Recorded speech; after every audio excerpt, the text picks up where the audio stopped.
Hello students, welcome back to computer science exam crack channel. तो आज हम इस वीडियो में पढ़ेंगे इंटीग्रिटी कंस्ट्रेंट इन एसक्यूएल, जो कि काफ़ी इंपॉर्टेंट टॉपिक है। तो चलिए बच्चों स्टार्ट करते हैं integrity constraint in SQL. Yes student, जैसा कि आप जानते हैं कि हमारे डीबीएमएस के अंदर इंटीग्रिटी कंस्ट्रेंट होते हैं। ठीक है, कुछ कंस्ट्रेंट मतलब कुछ रूल्स होते हैं जो अप्लाई करने होते हैं हमें किसी भी रिलेशन के ऊपर। ठीक है, तो यहाँ पर जो हमारे एसक्यूएल के अंदर इंटीग्रिटी कंस्ट्रेंट हैं वो है नंबर 1 प्राइमरी की, सेकंड है हमारे पास फॉरेन की। कई बार एग्जाम में सिर्फ नाम ही पूछ लिए जाते हैं, तो बच्चों इन पर भी आपको फोकस करना है। नेक्स्ट है हमारे पास यूनिक कंस्ट्रेंट। ठीक है, ये है प्राइमरी की कंस्ट्रेंट, आगे आप लिख सकते हैं प्राइमरी की कंस्ट्रेंट, फॉरेन की कंस्ट्रेंट और यूनिक कंस्ट्रेंट। देन है हमारे पास चेक कंस्ट्रेंट,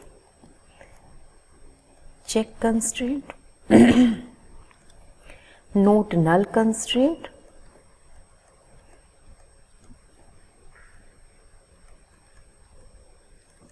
तो ये हमारे पास बच्चों 5 टाइप्स के जो है इंटीग्रिटी कंस्ट्रेंट अवेलेबल है एसक्यूएल के अंदर। अब इनको हम 1 बाय 1 अप्लाई करके देखेंगे ओरेकल के अंदर कि किस तरीके से ये काम करते हैं और किस तरीके से आप अपने रिलेशन के ऊपर इन इंटीग्रिटी कंस्ट्रेंट को अप्लाई कर सकते हो। तो 1 बाय 1 हम पहले बात करेंगे प्राइमरी की कंस्ट्रेंट की। सो प्राइमरी की कंस्ट्रेंट, जैसे कि आप जानते हैं कि हर एक रिलेशन के अंदर एटलीस्ट एक की जो है वो आपकी प्राइमरी की होनी चाहिए। वो किस तरीके से आप डिफाइन करते हैं अभी हम प्रैक्टिकल के थ्रू देख लेते हैं इसे भी। ये स्टूडेंट, अब मान लो मुझे एक टेबल क्रिएट करनी है। क्रिएट टेबल नेम है 34, क्योंकि बहुत सारी टेबल्स मेरे पास डेटाबेस में अवेलेबल है। तो यहाँ पर मैंने लिया कस्टमर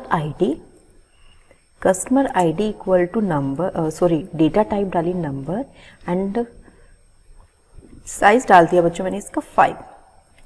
ठीक है, उसके बाद अगर मुझे इस एट्रीब्यूट को ही प्राइमरी की बनाना है तो मैं यहाँ पे सामने लिख दूंगी इसके प्राइमरी की। ठीक है, उसके बाद हमारे पास नेक्स्ट है कॉलम नेम। अगर मैं इसको यहाँ पर लिख देती हूँ बच्चों कॉलम नेम, पहले तो इसकी डेटा टाइप लिख देते हैं var to 50। ठीक है, उसके बाद हम इस पे भी कंस्ट्रेंट अप्लाई कर सकते हैं, जैसे हमारे पास है नॉट नल। आप नॉट नल का मतलब क्या होता है कि आप इस कॉलम को ब्लैंक नहीं छोड़ सकते, आपको एक ना एक वैल्यू जरूर डालनी पड़ेगी। ठीक है, नेक्स्ट है बच्चों हमारे पास सी नेम हो गया हमारे पास। यहाँ पर हम ले लेते हैं स्टूडेंट आईडी। ठीक है, स्टूडेंट आईडी जो है यहाँ पर अगेन हम यहाँ पे इसकी डेटा टाइप ले लेते हैं नंबर, साइज डिफाइन कर देते हैं 5। ठीक है, अब स्टूडेंट आईडी बच्चों, अगर आप चाहते हैं कि हर एक बच्चे की स्टूडेंट आईडी जो यूनिक हो, यूनिक का मतलब क्या है कि मान लो आपने अगर 101 किसी स्टूडेंट की आईडी लिखी है तो नेक्स्ट टाइम ये 101 नहीं लेगा। इस टाइप के कंस्ट्रेंट को हम कहते हैं यूनिक कंस्ट्रेंट।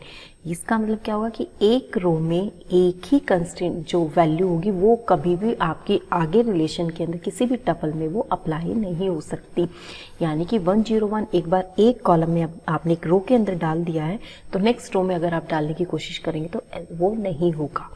ठीक है, तो इस तरीके से आप यहाँ पर डाल सकते हैं यूनिक कंस्ट्रेंट। और एक हमारे पास बच्चों है चेक कंस्ट्रेंट। ठीक है, अब मैंने जेंडर लिया। ठीक है, एक कॉलम नया ऐड कर दिया मैंने जेंडर अपनी टेबल के अंदर। उसके अंदर मैंने उसकी डेटा टाइप दे दी बच्चों कैर और कैरेक्टर 1। ठीक है, कैरेक्टर 1 ये एक्सेप्ट करेगा। उसके बाद मैंने यहाँ पे लिख दिया बच्चों चेक कंस्ट्रेंट जेंडर। अब जेंडर के अंदर बच्चों ये चेक करेगा आपका मेल या फीमेल। ठीक है, इसमें से ही आपकी वैल्यूज होनी चाहिए। इसके अलावा अगर आप कोई वैल्यू इंसर्ट करना चाहते हैं तो वो फिर क्या होगा, प्रॉब्लम क्रिएट करेगा, नहीं एक्सेप्ट करेगा। ठीक है, अब मैंने लिखा जेंडर इन और ये एम और एफ कर दिया है। ठीक है, अब मैं इस टेबल को कर देती हूँ क्लोज और यहाँ पर बच्चों मैंने इसको सेमीकोलन से टर्मिनेट कर दिया। अब हम देखते हैं इसकी आउटपुट। टेबल आप देख सकते हैं बच्चों, टेबल हमारी क्रिएट हो चुकी है।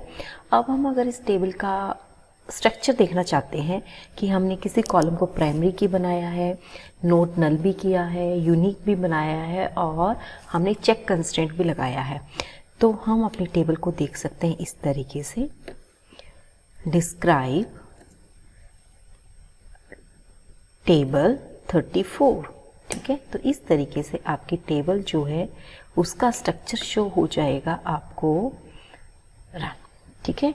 अब देखो आप क्या देख रहे हैं कि कोर्स आईडी क्या है, प्राइमरी की है तो यहाँ पे 1 कर दिया इसने। उसके बाद करेक्टर नेम, कोर्स नेम क्या है आपका, क्या लिया था मैंने इसमें कि आपका यूनिक होना चाहिए, ठीक है। उसके बाद आप course name, I think 1 minute check कर लेते हैं, कोर्स नेम हमने लिया था नोट नल, ठीक है, तो वो नल नहीं होना चाहिए। एसआईडी क्या था आपका, ये आपका यूनिक होना चाहिए। और जेंडर जो था उसमें हमने चेक कंस्ट्रेंट लगाया था। तो इस तरीके से बच्चों आपकी टेबल जो है कंस्ट्रक्ट होकर आ गई है। अब अगर हम इसमें डेटा इंसर्ट करना चाहें तो कैसे करेंगे, देखो यहाँ पे लिखा मैंने, ये टेबल ही कर लेते हैं। अब इसमें मैं चेंजेस कर लेती हूँ बच्चों, इस कमांड के अंदर ही आपको डेटा इंसर्ट करना भी मैंने बताया हुआ है। हम किस तरीके से करते हैं, हमारे पास कमांड होती है इंसर्ट इनटू, टेबल नेम क्या था हमारा, टेबल 34। अब क्या है, डेटा टाइप आप यहाँ से रिमूव कर दो, क्लियर। यहाँ से डेटा टाइप आपने रिमूव किए, 1 बाय 1 आप रिमूव करते चलो, और जो आपने यहाँ पे कंडीशन अप्लाई की थी वो भी आप रिमूव कर दो, ठीक है। तो यहाँ पे आपने कॉमा लगाया, फिर आपके पास एसआईडी आ गया, इसको यहाँ यूनिक तक हम डिलीट कर देते हैं। उसके बाद हमारे पास जेंडर आ गया बच्चों, इसको भी हम यहाँ तक रिमूव कर देते, ठीक है। तो ये कॉलम थे हमारे पास। अब हम इसके अंदर वैल्यूज इंसर्ट करते हैं, वैल्यूज डाली मैंने। अब वैल्यूज कोर्स आईडी बच्चों मैंने डाला C, इंटीजर लिया आई थिंक मैंने, तो इसको डाल दिया मैंने 1, ठीक है। उसके बाद कोर्स नेम की डेटा टाइप ली है मैंने varchar, तो इसका नाम डाल दिया बच्चों मैंने CSC, आप इसको ब्लैंक नहीं छोड़ सकते हो। SID डाला मैंने 101, और जेंडर मैंने चेक कंस्ट्रेंट लगाया था, उसमें मैंने लिखा था कि इधर यू कैन राइट फीमेल और मेल, ठीक है। इसके अलावा कोई भी वैल्यू अगर आप डालोगे तो वो अप्लाई नहीं होगी। तो अब देख लेते हैं एक बार इसको रन करके, 1 रो इंसर्ट हो गई है बच्चों। अब पहले हम चेक कंस्ट्रेंट को चेक करें, देखो M और F के अलावा अगर मैंने डाल दिया यहाँ पे I, क्या ये लेगा, चेक करो इसे, नहीं लेगा। देखो चेक कंस्ट्रेंट वायलेट हो रहा है, क्योंकि मैंने अभी बताया था आपको कि चेक कंस्ट्रेंट के अंदर आप वैल्यू डाल देते हो कि इन्हीं वैल्यूज में से वो चेक करेगा, अगर वो वैल्यू है तो ठीक है, अदरवाइज यहाँ पे चेक कंस्ट्रेंट वायलेशन हो जाएगी। तो ये भी एक क्वेश्चन बनता है बच्चों, तो आपको आना चाहिए। अब यहाँ पर देखो मैंने जो SID था वो मैंने यूनिक लिखा था। अब मैं यहाँ पर क्या करती हूँ बच्चों, 101 कर देती हूँ, यहाँ पे मैं 2 कर देती हूँ, ठीक है, और इसकी जगह मैं F कर देती हूँ, ठीक है।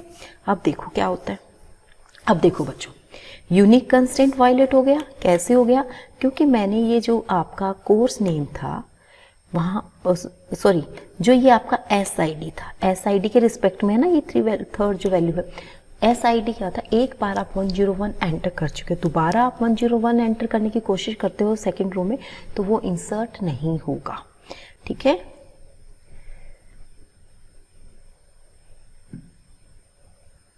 यस, अब जो 3rd था बच्चों आपका कोर्स नेम मैंने डाला, कोर्स नेम में मैंने यहाँ पे सिंगल कोर्स डाल दिया और बीच में कोई भी वैल्यू नहीं डाली।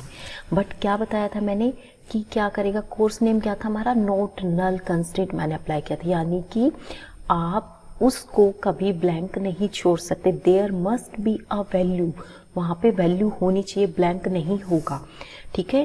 तो यहाँ पर आप कुछ भी डालो, बट वो एक्सपेक्ट करता है कि आप यहाँ पे कोई ना कोई वैल्यू पास करेंगे, ठीक है। सिमिलरली बच्चों अगर मैं यहाँ पर ये करती हूँ तो क्या होता है जरा देखो, यस, कांट इंसर्ट CID, और ये क्योंकि CID मैंने प्राइमरी की बनाया था, प्राइमरी की को भी आप नल नहीं छोड़ सकते हो, तो यहाँ पर आपके चारों ही कंस्ट्रेंट जो मैंने अप्लाई किए थे, प्राइमरी की का इसके ऊपर अप्लाई किया था, कोर्स के ऊपर मैंने आपको नॉट नल का कंस्ट्रेंट अप्लाई करके दिखाया, SID के ऊपर बच्चों मैंने यूनिक कंस्ट्रेंट अप्लाई करके दिखाया, और जेंडर के ऊपर मैंने चेक कंस्ट्रेंट अप्लाई करके दिखाया है। और अब हम सीखेंगे फॉरेन की कंस्ट्रेंट क्या होता है। तो अब हमारे पास देखो ऑलरेडी एक टेबल है, टेबल 34। अब हमें क्या करना है, एक और टेबल कंस्ट्रक्ट करते हैं बच्चों हम, ठीक है। यहाँ पर ये स्टूडेंट, अब हम बनाएंगे एक और टेबल, ठीक है। उस टेबल के अंदर हम फॉरेन की का कॉन्सेप्ट समझने की कोशिश करेंगे। अब देखो मैंने यहाँ पर ये क्रिएट टेबल 35 लिखा है, उसके बाद यहाँ पे var_var2 फी नंबर लिया और एक CID, एस नेम और फी तो मैंने ले लिया टेबल 35 के अंदर फ्रेश कॉलम। अब जो CID है बच्चों मेरा, ये आप देख सकते थे कि टेबल 34 ये वाली ओपन है मेरे ऑलरेडी।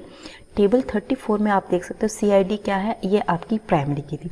अब ये उस टेबल में प्राइमरी की है तो यहाँ पर आपकी फॉरेन की होनी चाहिए। अब फॉरेन की से क्या करेंगे, यहाँ पर आप कैसे लिखेंगे, CID नंबर 5 यानी कि कॉलम नेम। उसके बाद लिखना है आपको एक कीवर्ड है बच्चों, रेफरेंसेस लिखा। उसके बाद टेबल नेम, कौन सी टेबल के साथ आप इसका रेफरेंस लगाना चाहते हो, रेफरेंस्ड टेबल बोलते हैं इसको। टेबल सॉरी कहाँ चले गए हम, यहाँ पर टेबल 34, ठीक है। इस टेबल को रेफर करना है आपको, कौन से कॉलम को करना है ये भी आप मेंशन कर दो। यहाँ पे आपको कॉलम CID को आपको यहाँ पे लिखना है। तो इस तरीके से बच्चों हम यहाँ पे सेमीकोलन लगाएंगे और ये क्या होगा, आपकी फॉरेन की बन जाएगी। एक मिनट, इसको हम डिलीट कर देते हैं। यस बच्चों, आप देख सकते हो कि टेबल क्रिएट हो गई है जिसके अंदर आपकी CID क्या एज अ फॉरेन की बन गई है। तो कई बार एग्जाम में आपसे पूछ लिया जाता है, तो प्लीज़ आपको सारे के सारे कंस्ट्रेंट अप्लाई करने आने चाहिए, इनका सिंटेक्स आपको पता होना चाहिए। और मैं आपसे फिर रिक्वेस्ट करती हूँ कि प्राइमरी की और फॉरेन की इससे रिलेटेड मैंने एक बहुत अच्छी वीडियो बनाई हुई है जिसके अंदर मैंने कुछ कंस्ट्रेंट भी अप्लाई किए हुए हैं कि रेफरेंसिंग टेबल पे कौन से कंस्ट्रेंट अप्लाई होते हैं और आपकी रेफरेंस्ड टेबल पे कौन कौन से कंस्ट्रेंट जो है अप्लाई होते हैं।